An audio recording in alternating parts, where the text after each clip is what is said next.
étant un pays enclavé, autour des gros mastodontes de pays comme le Congo-Kinshasa, qui était une puissance musicale, avec une population très élevée par rapport à nous, nous sommes dans les 6 millions. Donc forcément, nous ne sommes pas nombreux. Et ce n'est pas parce qu'on n'est pas nombreux qu'on ne peut pas faire de la bonne musique ou de la musique de qualité. C'est que la majeure partie des artistes des années 70-80 n'ont jamais pensé aller à l'extérieur. C'est il y a peut-être 20 ans que cette nouvelle génération de jeunes qui commencent à venir et qui commencent avec les réseaux sociaux, commencent à sortir cette musique-là. Et le premier, c'est Ozaguin. C'est Ozaguin. C'est Ozaguin, et puis c'est suivi par l'Océ Bamboutiwa, les Petits Été, les Koulfawa, les Bishman. Ce sont cette jeune génération qui commence à sortir un peu cette chanson au travers des réseaux sociaux.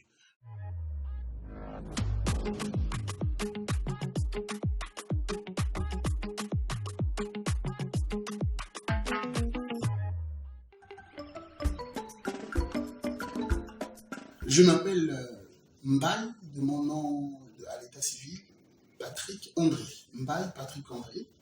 Je suis d'origine centrafricaine, promoteur culturel. Ah, c'est une bonne question. Promoteur culturel, c'est une longue histoire, mais je veux vite résumer. J'ai eu la chance, dans les années 80, de commencer par le théâtre, de la danse d'abord, breakdance, smurf, danse, où ça se passait dans des clubs de jeunesse. Et ensuite, petit à petit, j'ai pris goût dans l'amour du théâtre, où j'ai eu la chance de croiser des maîtres en matière du théâtre, le défunt Racidi Zakaria, qui est décédé en France il n'y a pas longtemps. J'ai eu la chance de croiser Dieudonné Njomoma, qui était un professeur de l'école et puis qui était un grand metteur en scène. J'ai croisé aussi le chemin du grand Vincent Bachaka, qui m'a donné la chance de pouvoir grandir artistiquement en allant dans des grandes créations artistiques.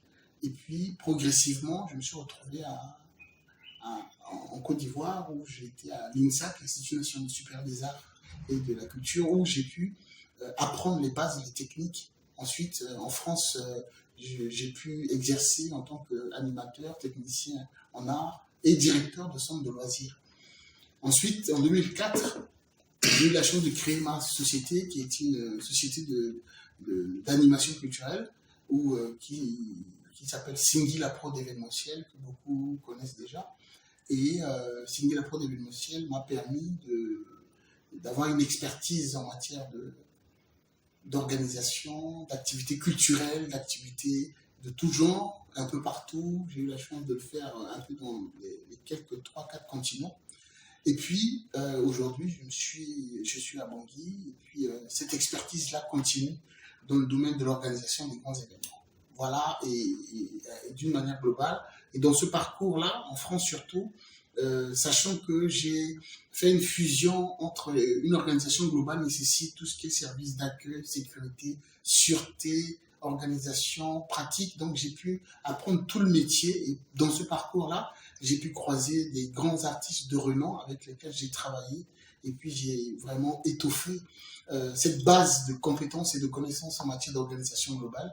Et j'ai accompagné des artistes en les manageant aussi, en les accompagnant, en les soutenant pour qu'ils puissent les accompagner dans la création de leur art ou de les accompagner sur les sorties de leurs albums. Et c'est en fait l'ensemble de tout ça qui fait que le statut de promoteur culturel, qui est un statut reconnu officiellement au niveau du ministère des Arts et de la Culture et du Tourisme à Bangui, fait de moi un conseiller en matière de culture. Et puis j'espère que ce que je fais est bien pour les uns et pour les autres.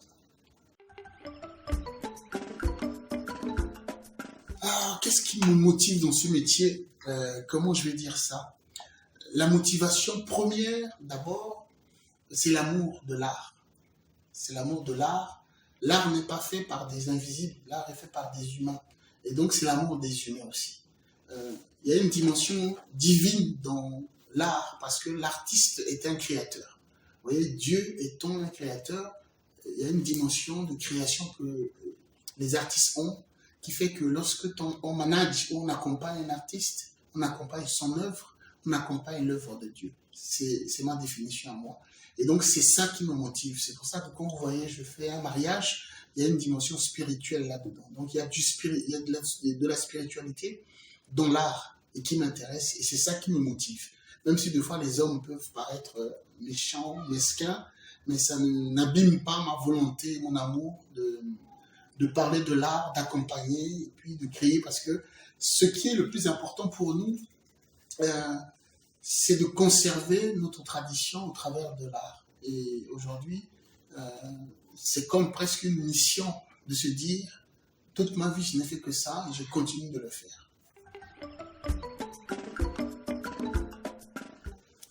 Bon, ça serait prétentieux de dire que je vais donner mon point de vue sur la musique centrafricaine, mais le fait est que je suis dans l'événementiel et donc forcément la musique fait partie un peu centrale même de toute organisation culturelle et événementielle. La musique centrafricaine a une base solide depuis le début. Beaucoup d'artistes même du Congo démocratique se sont inspirés de la musique centrafricaine.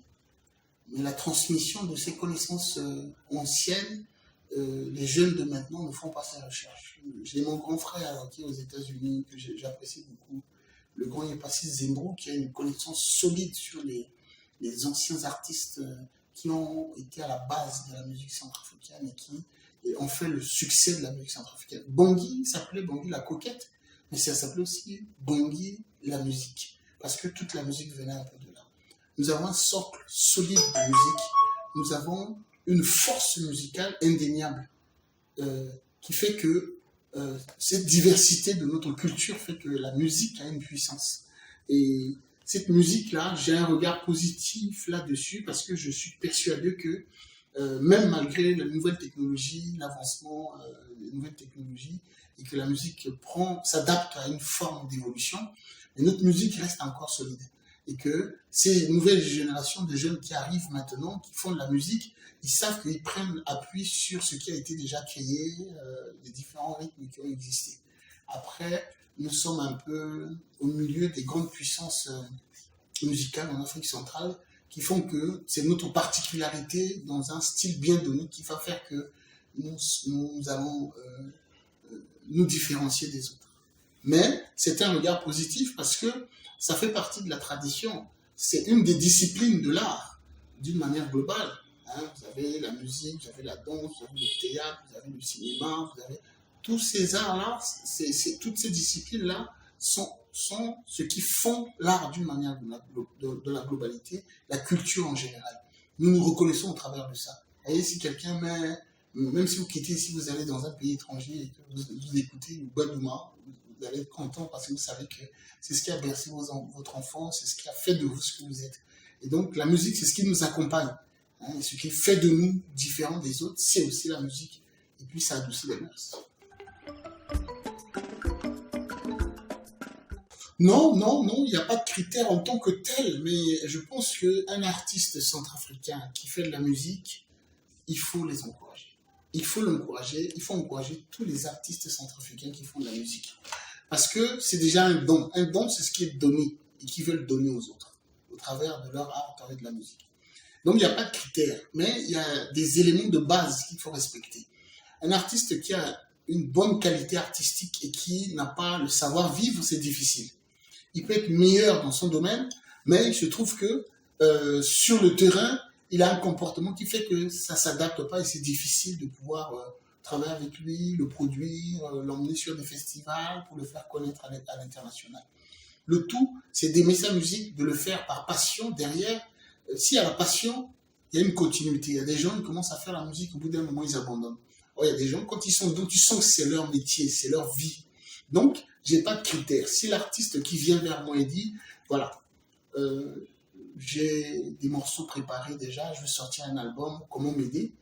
Moi, personnellement, je n'ai pas de finances pour financer, mais j'ai les arguments pour m'imprégner d'abord de son art et puis avoir les arguments nécessaires pour aller convaincre des promoteurs, je vais convaincre des investisseurs qui vont investir sur son projet. Parce que quand tu convaincs, c'est comme si je vais au PK26, j'achète des concombres et puis j'emmène ces concombres-là. Je sais que ces concombres-là sont de bonne qualité. Mais je vais les nettoyer, je vais les mettre bien, je vais les mettre dans des plastiques.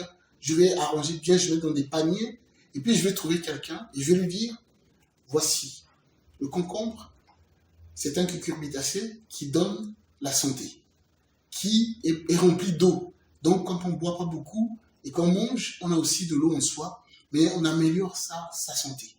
Mais en fait, ce n'est même pas planté avec des produits chimiques, mais c'est fait naturellement. Et quand c'est naturel, ça vous donne la santé, ça vous préserve des maladies. Et ça vient d'un champ spécialement fait par un centrafricain, pour les centrafricains, dans le but que quand vous mangez, vous vous sentez bien. Vous voyez la manière dont je vends? Je peux vendre les concombres, je peux les vendre plus cher. Parce que je viens non seulement d'arranger ça, et puis de donner de la valeur par tout ce que je vous ai expliqué. Et la musique, c'est pareil. Un artiste qui vient me voir et qui me montre un morceau, j'écoute, je suis convaincu de ça, mais je lui dis, voilà ce qu'on peut faire pour que ça soit mieux, pour que je vende ça mieux. Et quand je vais aller voir un monsieur X vous dit, voyez cette chanson-là, on peut l'emmener partout, ça peut devenir dans les hits des radios au monde, ça peut aller partout, on peut emmener ça sur les marchés des arts pour que ça soit vendu. Mais si vous financez, vous voyez que vous allez gagner tel. Et l'investisseur va se mettre de l'argent pour dire, ok, je vais soutenir cet artiste-là. Vous voyez ce que je veux dire? Ça veut dire que pour que ça soit comme ça, il faut que je sois convaincu que l'artiste a une bonne mentalité, que l'artiste a une volonté de faire. L'artiste n'est pas compliqué parce que souvent tu as des gens qui sont tellement compliqués. Donc il n'y a pas de critère en tant que tel. Il n'y a pas de critère, c'est d'aider la musique centrafricaine à avancer, de vendre ça à l'étranger. Étant un pays enclavé, autour des gros mastodontes de pays comme le Congo-Kinshasa, qui était une puissance musicale, avec une population très élevée par rapport à nous, nous sommes dans les 6 millions, donc forcément, nous ne sommes pas nombreux. Mais ce n'est pas parce qu'on n'est pas nombreux qu'on ne peut pas faire de la bonne musique ou de la musique de qualité. C'est que la majeure partie des artistes des années 70-80 n'ont jamais pensé aller à l'extérieur. C'est il y a peut-être 20 ans que cette nouvelle génération de jeunes qui commencent à venir et qui commencent avec les réseaux sociaux, commencent à sortir cette musique-là. Et le premier, c'est Ozaguin. C'est Ozaguin. C'est Ozaguin, et puis c'est suivi par l'Océ Bamboutiwa, les Petits Été, les Koulfawa, les Bishman. Ce sont cette jeune génération qui commence à sortir un peu cette chanson au travers des réseaux sociaux. Nous avons eu des anciens qui ont fait de la musique, qui sortaient, mais qui n'imprégnaient pas les gens à l'étranger, parce qu'il n'y avait pas les réseaux sociaux, il n'y avait pas de multiplication des TV qui font que, ben voilà, on ne voit pas beaucoup. Voilà. Quand on arrive aujourd'hui, même dans n'importe quel pays, vous allumez une chaîne étrangère, vous allumez Africa, les télés africaines, là, certaines télés africaines, musicales, vous allez voir que Ozaguin passe, Koulfawa passe, et puis vous sentez que ben, les autres découvrent ça à l'étranger. Donc, il y a non seulement un travail sérieux à faire au niveau national pour valoriser ces artistes, c'est-à-dire que c'est ce qui est en train d'être fait. Le président de la République a initié l'idée de mettre en place un groupe artistique avec des musiciens qui vont être orientés, ils sont payés, ils sont devenus des fonctionnaires. C'est jamais arrivé dans notre pays, donc c'est quelque chose à louer. Et donc, ces musiciens là vont représenter la République centrafricaine où l'État va les suivre pour pouvoir les propulser pour que la musique centrafricaine soit connue à l'étranger. Maintenant, il est question de travailler avec eux pour voir quelle orientation musicale mettre en place pour que nous soyons différents des autres. Si nous faisons de la rumba, en face, les autres font mieux que nous. Donc, si on fait un style à nous, comme à l'époque, le grand Vincent a mis en place le groupe Ndai avec les Kaïda Monganga, les Bébé Matou, les Vadjo, et Moubanza Somosita, tout ça, et Moubanza Le. Tous ces gens-là ont fait que y avait une représentation musicale réelle de la musique de chez nous, où on jouait de la musique des 4 coins de la Centrafrique, du nord, du sud, de l'est à l'ouest, du Ngaragué, en Badouma, en passant par tous les autres rythmes, faisait que c'est ça qui fait la différence en fait. On sait que c'est de chez nous. Aujourd'hui, vous mettez un Badouma, celui qui est du nord, du sud, de l'est, il se lève, il danse. Vous êtes d'accord avec moi? Et donc, forcément, ça fait une particularité. Passer l'étape d'une création artistique orientée sur une vision de la musique centrafricaine pure, il faut maintenant vendre ça. Et donc pour ça, il faut des clips qui vont dans le sens. Il faut des jolis clips, artistiquement, il faut être dans les normes internationales pour que cette musique-là puisse y aller. On y est en train d'y aller progressivement et individuellement par les artistes que je vous ai cités de la jeune génération. Donc, le regard est positif et que cette musique-là, j'ai espoir qu'elle va être connue dans le monde. Petit à petit, on verra certains Ouzaguens faire Bercy, par exemple. C'est un processus qui permet de découvrir encore cette musique. Les artistes qui font des featuring, par exemple, Ouzaguien le premier, avec d'autres artistes connus de l'Afrique de l'Ouest et de l'Afrique centrale, c'est aussi un cheminement. Et donc, il faut encourager cette démarche-là pour que nos artistes s'accrochent à ceux qui sont déjà connus et ceux qui sont déjà en avance pour qu'on puisse découvrir petit à petit. Et c'est comme ça qu'à l'étranger, on peut aimer notre musique et se dire, ah oui, d'accord, il y a de la bonne musique là-bas. Et puis, il y en a un artiste, et il y en a deux, et il y en a trois, et il y en a quatre. Et d'ici 10 ans, on va entendre parler de nos artistes comme on entend parler des artistes ivoiriens, camerounais, et ainsi de suite. Bon, mais c'est comme je disais tout à l'heure, un regard positif sur la musique, c'est de dire, cette musique-là, il y a plusieurs styles de musique, hein. Il y a des slammeurs, hein. Je sais que Boris est un slammer, il fait de la bonne musique. Il y a certains types de musique qui ne sont pas connus, hein. Il y a des styles de musique qui ne sont pas connus, mais les Centrafricains pratiquent. Il y a la musique gospel, il y a la musique lyrique, il y a la musique de slam aussi, tout ça. Ça, c'est des types de musique que certains Centrafricains font et qui ne sont pas connus. Mais progressivement, on y arrive. C'est une question de culture globale. C'est une volonté politique d'abord à aider les artistes, à les soutenir, à valoriser leur métier, à faire de façon un cadre juridique soit mis en place pour leur permettre de bien défendre leur musique, de vivre de leur musique. Et puis, on ne peut pas mettre la musique à côté, juste l'utiliser au moment où, quand il y a des conflits, après les conflits pour les résolutions de réconciliation, on les utilise et puis on les abandonne. C'est un processus global. Donc, il faut inclure le processus du développement de la musique dans un développement global. C'est-à-dire que chaque fois qu'il y ait une volonté de pouvoir aider les artistes ou représenter le pays à l'étranger, il faut le faire. Chaque fois qu'il y a un festival mis en place dans le domaine de la musique, il faut encourager, il faut soutenir les musiciens, il faut les aimer. Vous voyez, par exemple, un pays comme le Nigeria, un jour, ils se sont dit, ils vont soutenir leurs artistes. Et leur musique est devenue internationale. Vous voyez, il y a 30, 20 ans, 30 ans, on ne connaissait pas la musique nigérienne. Mais aujourd'hui, c'est le rythme nigérien parce qu'ils sont nombreux, ils sont 100 millions, donc ils se sont levés, ils ont dit, on va soutenir. C'est ce qu'il faut pour les Centrafricains. Il faut soutenir nos musiciens, nos artistes. Et les soutenir, c'est quoi? C'est d'acheter leur musique au lieu d'aller copier. Les soutenir, c'est quand ils font des festivals, il faut aller voir. Quand ils font des concerts, il faut aller payer pour voir. Les soutenir, c'est de faire des publicités. Quand il y a sur les réseaux sociaux, c'est de liker leur publicité, leur publication. C'est de les soutenir, c'est de montrer qu'on les aime parce que ce sont des Centrafricains, parce qu'ils font de la musique qui est notre patrimoine à nous.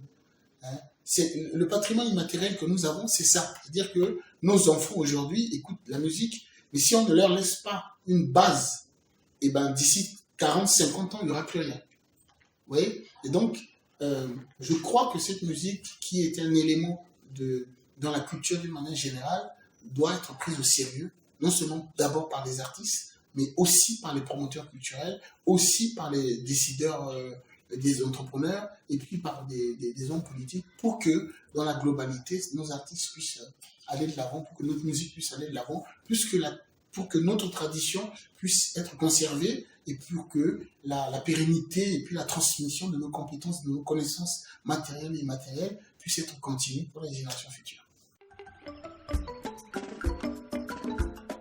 Oh, est-ce que donner un conseil, ce serait prétentieux, mais je pense que l'expérience de ce que j'ai vécu, de ce que je suis en train d'être, de devenir, me donne un peu cette légitimité de dire à tous les artistes, au-delà du travail qu'ils font, il faut non seulement du sérieux, il faut la foi dans leur travail et il faut de la persévérance. Ce sont ces qualités-là qui font qu'un artiste continue. Deux fois, on peut être découragé par des attitudes, par le manque de soutien, par le manque d'encouragement.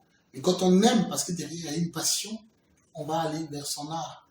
Et on dit un musicien n'est jamais mort, un artiste n'est jamais mort, parce que ce qu'il fait, il laisse pour des générations. Vous voyez, Thierry Yezo, paix à son âme, en 95, il nous a laissés. Mais vous voyez, aujourd'hui, c'est son œuvre qui continue par Muziki, et d'autres jeunes font des reprises. Il y a une jeune centrafricaine qui s'appelle Massanga, qui a fait une reprise vraiment des anciennes musiques. On a notre grande sœur Léonie Kangala, par exemple, qui a fait une chanson qui a marqué des générations. Mais ma cadette Laetitia Zazambé au Canada a fait une reprise extraordinaire. Il y a Idil Mamba aujourd'hui, qui est une prêtresse de la musique centrafricaine, qui fait dans un style traditionnel, comme Sango, Yamati, Kondo, Timbi. Vous voyez, cette manière de mettre ça artistiquement fait qu'on se reconnaît au travers de ça. Et sa chanson est devenue l'hymne même presque de beaucoup de Centrafricains. Donc je pense que c'est par le travail. Vous demanderez à tous ces jeunes-là qui se sont battus, eux, dans leur coin. Hein. Ils ont soit été aidés, mais ce n'est pas officiel. C'est maintenant, avec la nouvelle vision du chef de l'État, que les choses commencent à se faire d'une manière officielle. Donc, je ne peux que donner un conseil en disant il faut persévérer, il faut continuer à faire. Nous ne sommes que de passage ici, personne n'est éternel. Ce que nous faisons doit rester éternel pour la génération future. Pour les enfants, les petits-enfants, les petits-enfants, qui se disent, il y a eu des gens à l'époque comme ça qui ont fait ça. Aujourd'hui, beaucoup prennent exemple sur les hommes politiques du passé, mais qui sont presque dans le prison. Barthélemy Boganda, vous et moi, nous n'étions pas nés, mais aujourd'hui on parle de lui parce que c'est le président fondateur. Avec ces 5 verbes, aujourd'hui, tout le monde se l'approprie parce que c'est une réalité. Voilà ce qu'il nous a laissé, vous voyez, comme héritage. Donc, les artistes doivent laisser à la population, au pays, un héritage. Et l'héritage, c'est le savoir-faire, le bien-faire, le faire propre pour que ça puisse rester. Donc, n'importe quel domaine, en tant que maître de cérémonie, je me dois aussi de faire des choses propres pour que demain, des jeunes se disent « Ah, on a vu telle personne faire bien, nous aussi on a envie de faire bien. » Et donc, tout domaine, c'est comme ça. Et la musique, c'est l'art de la perfection. Donc, plus on fait ça propre et bien, plus ça reste dans la tête des gens, et puis ça continue pour toujours. Un petit mot, merci. Merci pour ceux qui suivent ce que je fais. Je n'ai aucunement la prétention de faire bien, mais j'espère que je me bonifie, j'espère que je me corrige à chaque fois, et que ce que je fais touche le cœur des uns et des autres. Comme je le disais tout à l'heure, nous sommes que de passage ici, et notre passage doit être marqué par des choses bien, hein, même si on peut avoir des moments de doute, des moments de fatigue, mais je pense que quand on a l'ambition de mener à bien la passion qui nous anime, et bien c'est ça qui nous fait vivre. Et aujourd'hui, on a la chance d'avoir des images, donc les images vont rester pour autant longtemps, et d'ici 20-30 ans, je serai même peut-être plus de ce monde. Au moins, vous allez voir en disant « Ah, à l'époque, on a interviewé le grand, voici ce qu'il a dit. » Et puis, les autres peuvent prendre comme exemple. Mais je n'ai pas la prétention de faire beaucoup. De mon peu de temps de vie ici, je me donne le devoir de dire « Si je dois faire, je fais. Si je dois conseiller les jeunes, je fais. Si je dois faire des choses propres, même à mes derniers souffles, je vais le faire propre pour qu'au moins, mon passage soit quelque chose de posé, de marqué. » Voilà. Mais en tout cas, moi, je remercie beaucoup cette initiative de Sonia TV. Sonia TV, ça veut dire, c'est quoi? C'est ça. Sonia TV, Sonia là, ça veut dire que ce que vous faites là est bien. Moi, je vous encourage. Aujourd'hui, il y a beaucoup de web TV qui sort, et ça donne envie de dire, voilà, soutenons ces jeunes qui créent. Vous voyez, vous êtes venus à la maison, vous retrouvez pour faire l'interview. Soyez bénis, gardez la force, c'est souvent difficile, mais je suis sûr, petit à petit, vous allez vous en sortir et faire des grandes choses. Diffuser, partager pour que nous transmettons nous-mêmes notre propre histoire. Et surtout dans mon domaine, l'histoire culturelle, l'histoire artistique de notre pays, nous devons savoir ça pour pouvoir avancer. Nous devons écrire nous-mêmes notre histoire musicale et artistique et culturelle pour ne pas que ce soit les autres qui le fassent à notre place. Donc, merci à vous et soyez bénis. Sonia TV. Merci.